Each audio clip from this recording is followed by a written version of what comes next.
Our first speaker for Happiness and Its Causes 2020 is a world-leading neuroscientist and psychologist, renowned for his groundbreaking work studying emotion and the brain.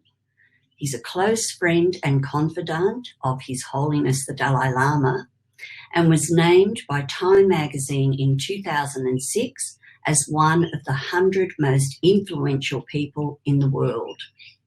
The last time he was on our stage was in 2008. After many invitations to return, including one that I delivered in person in New York City, I think it was back in 2014. That was a good errand to be on. Anyway, after all these invitations, finally, Professor Richard J Davidson is able to join us again from the USA for our virtual event to speak on human flourishing in challenging times. Hello, Richie, and over to you.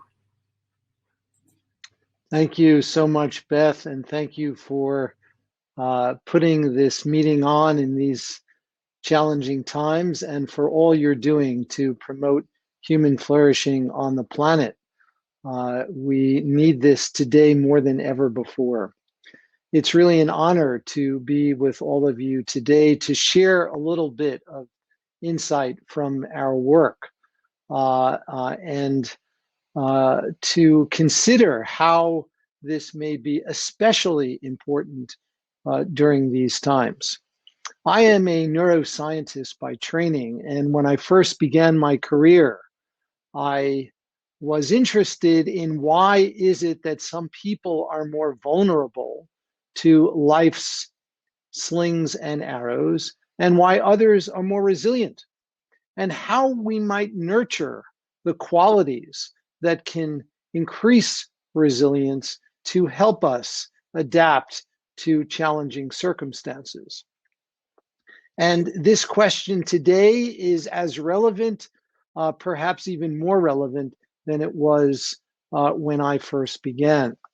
And in the early part of my career, I focused a lot on the adversity side of this equation.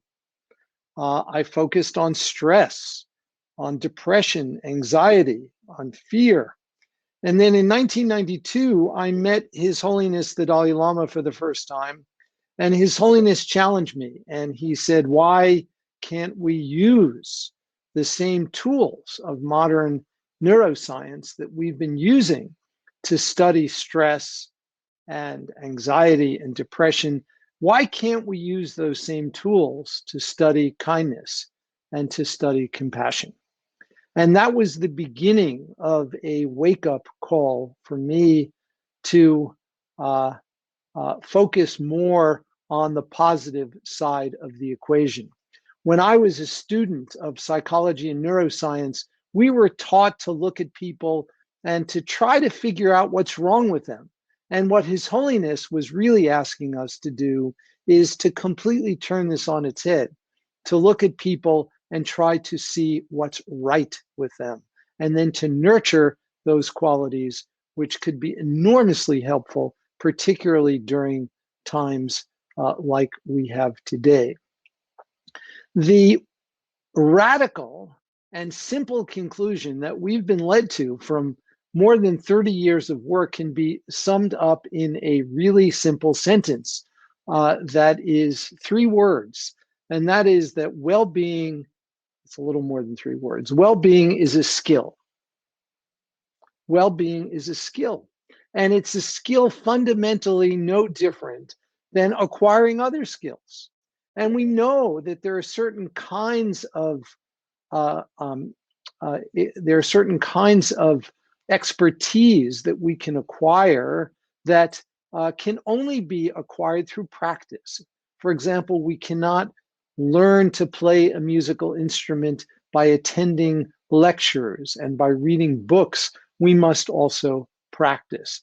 The same is true for well-being. And this is an insight that is derived actually from modern neuroscience. In neuroscience, we consider that there are 2 fundamentally different kinds of learning two fundamentally different kinds of knowledge. One kind we call declarative, which is learning about things. It's conceptual. We can learn the value of kindness and understand why it may be helpful in certain situations. But of course, that kind of learning will not necessarily make us a kind person. In addition to declarative learning, we need a second form of learning that we call procedural. Procedural learning is acquired through practice, it's skill-based, and it is implemented in totally different brain circuits compared to declarative learning. And in order to promote well-being, to promote flourishing, we need both. We need both declarative and procedural. So I'd like to spend the first few minutes of this short presentation just telling you about a couple of important concepts in modern science that provide a critical foundation for understanding how this work has evolved. The first concept is neuroplasticity. It's a word that I'm sure many of those in the audience have heard of. Neuroplasticity refers to the idea that the brain changes in response to experience and in response to training. Our brains are constantly being shaped, wittingly or unwittingly. Most of the time, our brains are being shaped unwittingly. Most of the time, we have only a dim awareness of the forces around us that are shaping our brains. And those forces are ones over which we have very little control. And yet they're constantly shaping our brain. But we also know that we can shape our brains intentionally. And so here is the invitation. And it's based on hard-nosed science.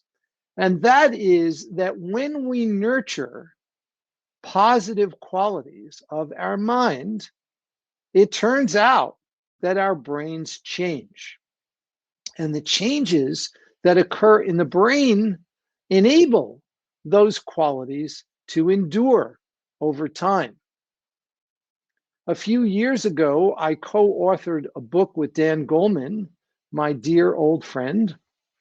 And the title of the book, excuse me, at least in the US, the title of the book is Altered Traits.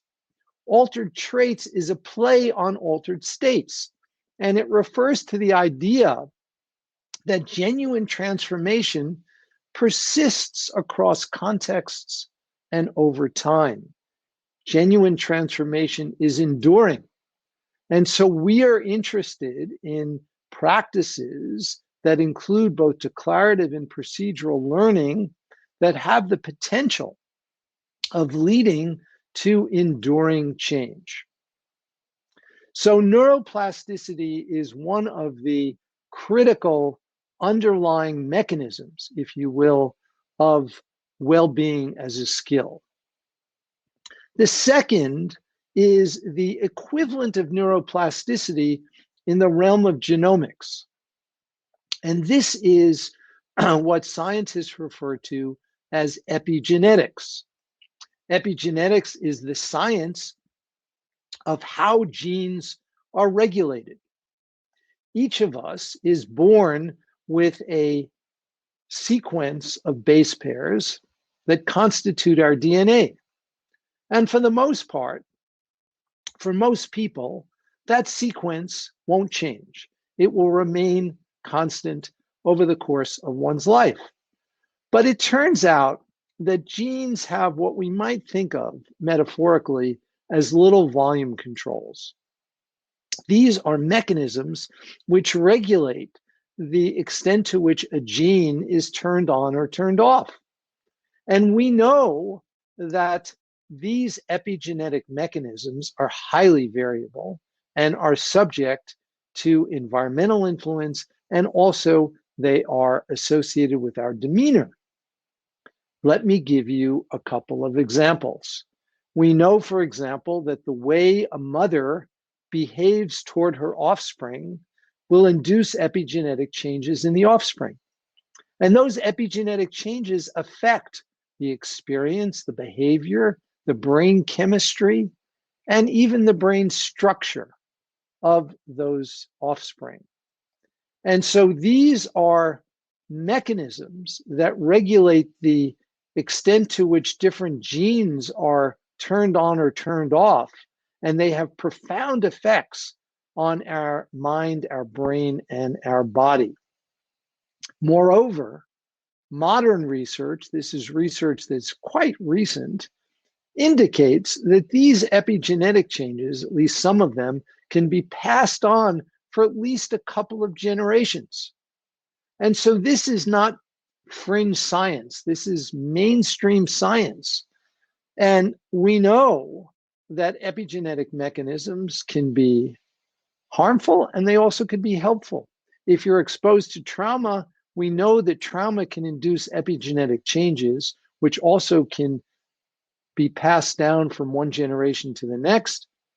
But in addition, we also know that practices like simple meditation practices can also induce epigenetic changes. And we've demonstrated that in the laboratory. In fact, we've shown that these epigenetic changes can be rapidly induced. You can see evidence of these changes over the course of just a single day of practice. And we have demonstrated that by bringing people into the lab in the morning, having them go through a day of meditation. We take blood samples before and after that single day, and we can see by comparing the initial sample to the sample after 6 or 8 hours of practice that there are changes that are induced as a consequence of the practice. We have a control group that comes in for the same period of time for a day of leisure in the laboratory. They have the same sedentary day, they eat the same things, and they do not show these changes. So these mechanisms, neuroplasticity and epigenetics, provide an important foundation for understanding well-being as a skill. Now, in our center, we have developed a framework for understanding the plasticity of well-being. That is, what are the core elements of well-being that show the capacity for change and that can be cultivated to promote human flourishing?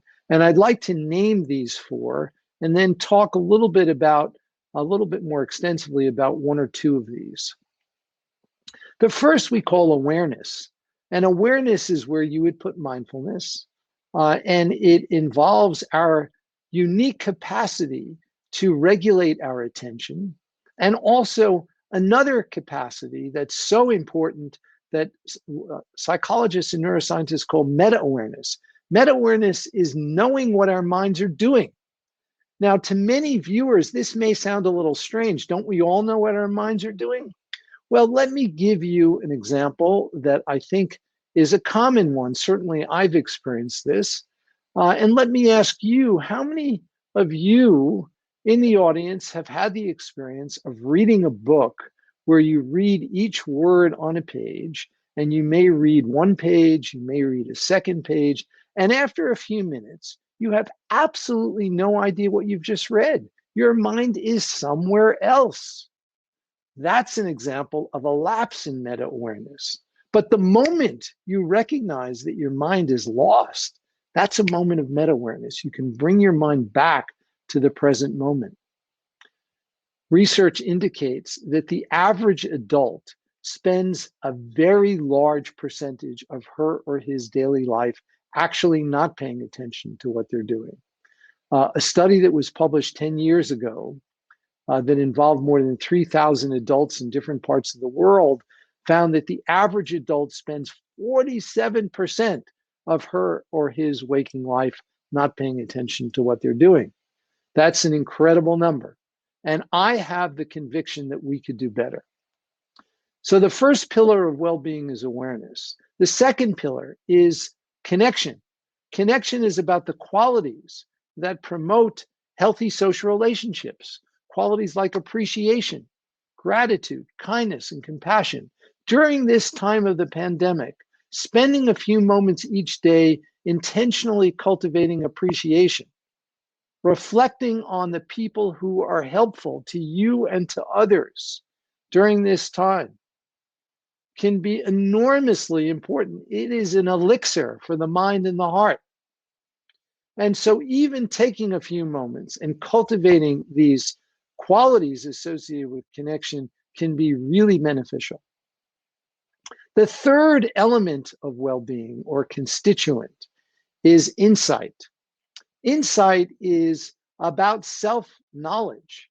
It is insight into the narrative that we all carry around in our mind about who we are, our self-narrative. And we know that there are folks on the extreme end of a distribution who have a very negative self-narrative. They have negative self-beliefs. And they actually hold those beliefs to be a true description of who they are. And of course, that is a prescription for depression. And so part of well-being is not so much changing this narrative, but it is changing our relationship to this narrative so that we fully understand what this narrative is. It's a bunch of thoughts. Finally, the last pillar of well-being is purpose. And purpose here is about finding our sense of direction in life and clarifying our values. Why are we doing what we're doing? And when we ask ourselves these questions, we can clarify our purpose and align more and more of our everyday behavior around this sense of purpose. Can we envision even mundane activities of daily life, like taking out the garbage or washing the dishes, as being related to our core sense of purpose? So each of these four elements of well-being is implemented in different brain circuits. It's associated with different biological correlates. And cultivating each of these four pillars of well-being can lead to resilience. In our center, we have an associated nonprofit that we've started, which produced an app called the Healthy Minds Program, which is freely available all over the world. And the Healthy Minds Program has instruction, practices, but also scientific content around each of these four pillars of well-being. So in order to promote optimal flourishing during these challenging times, each of these four pillars is really an important ingredient.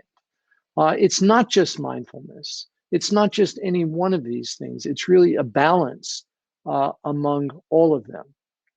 So I would encourage you to join us on this journey. When human beings first evolved on this planet, none of us were brushing our teeth. And yet this is a behavior that I'm sure every one of you who are participating in this meeting does, at least for a few minutes every day. And this is not part of our genome. This is something that we've all learned to do as a species because it's important for our personal physical hygiene. And I think most people who are participating in this meeting would agree that our minds are even more important than our teeth. And if we spent even as short a time as we do each day brushing our teeth, if we spent that amount of time also nourishing our mind and cultivating well-being, this world would be a different place. So please join us on this journey and cultivate well-being, each of these four pillars.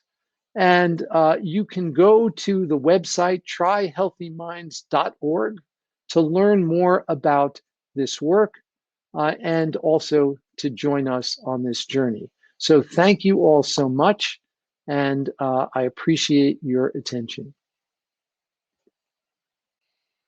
Richard, that was absolutely wonderful. And Professor Davidson is going to be joining us again for a fireside chat at 11:45 a.m. How can we be happy despite life's curveballs? And also, Richie, I just wanted to say thank you for sharing that nurturing what's right with people is really important and that enduring change is possible.